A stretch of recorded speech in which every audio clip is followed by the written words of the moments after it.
aynu ku bilownaa madaxweynaha Soomaaliya Maxamed Cabdullaahi Farmaajo ayaa sheegay in meel gabagaba uu marayo hanaanka in dalka ay ka dhacdo doorashooyin xor iyo xalaal ah oo loo dhan yahay taasi oo sida uu sheegay ay ka qayb galayaan tirada ugu badan ee ka qaybgalayaasha doorashada Soomaaliya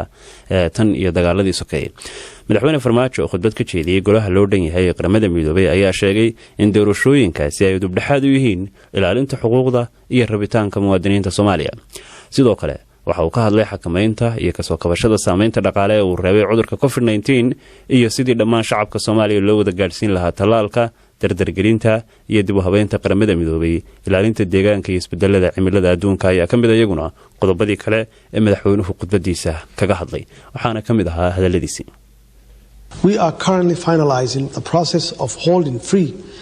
fair and inclusive elections. Waxa hadda meel gabagabaha inoo maraya hanaanka qabashada doorashooyin xor iyo xalaal ah isla markaana loo dhan yahay taasi oo ay ka qayb galayaan tirada ugu badan ee ka qaybgalayaasha doorashooyinka Soomaaliya tan iyo dagaalkii sokeeye ee dalkayaga doorashooyinkani waxay u dubdhaxaad u yihiin ilaalinta xuquuqda iyo rabitaanka muwaadiniinta Soomaaliyeed oo ay ku jirto xuquuqda ay dumarka iyo dhalinyaradu u leeyihiin in ay matalaad ku yeeshaan nidaamkaasi siyaasadeed ee lagu maamulo to represent themselves